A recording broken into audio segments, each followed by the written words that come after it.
Je me souviens, il y a 2-3 ans, au niveau de la stratégie de l'entreprise, on avait une signature d'un programme qui s'appelait le client au cœur. Et comme pas mal de fonctions dans l'entreprise, on s'est retrouvé devant une page blanche en disant comment décliner ce programme dans des choses excessivement concrètes au niveau de la fonction RH. Entre guillemets, comment faire que la fonction RH se remette en cause en allant chercher cette appellation client au cœur et en lui donnant une réalité. C'était à la même époque où on faisait aussi le constat que notre façon de procéder en matière de recrutement était assez sensiblement la même que celle des autres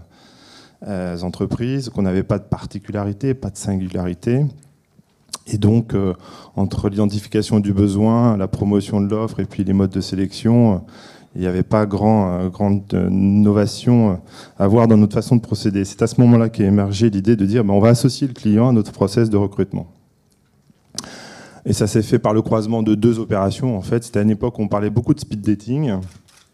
on parlait d'assessment aussi, et donc on a eu l'idée d'associer nos meilleurs clients à une phase d'un de ces moments de speed dating et d'assessment en les conviant à une première partie, je dirais, de mise en jambe et de sensibilisation sur les techniques de recrutement. Puis, dans une mise en situation où on leur demandait effectivement de recevoir des candidats sur des postes de fonction de management des ventes. Et puis, on terminait la journée avec un débrief avec les équipes recrutement et puis le directeur de l'unité. Ça a fait un tabac, en fait, parce que la fonction RH, dans sa volonté de se remettre en cause,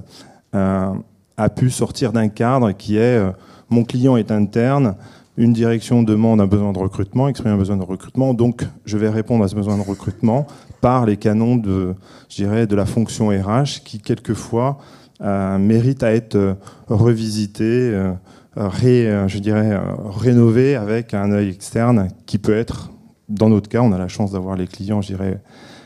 aux portes de notre fonction, avec le client final. C'est pourquoi je crois beaucoup que dans la fonction qui est la nôtre, où on doit accompagner soit le changement, soit la transformation, mais c'est toujours cette histoire de mouvement qu'il faut organiser, orchestrer, trouver à la fois un compromis entre la vitesse et puis la cohérence, quelquefois sans remettre un œil externe. Alors, bien sûr, il y a les conseils, mais il y a surtout, pour ce qui nous concerne, le client, et l'associé nous permet de revisiter notre façon de faire.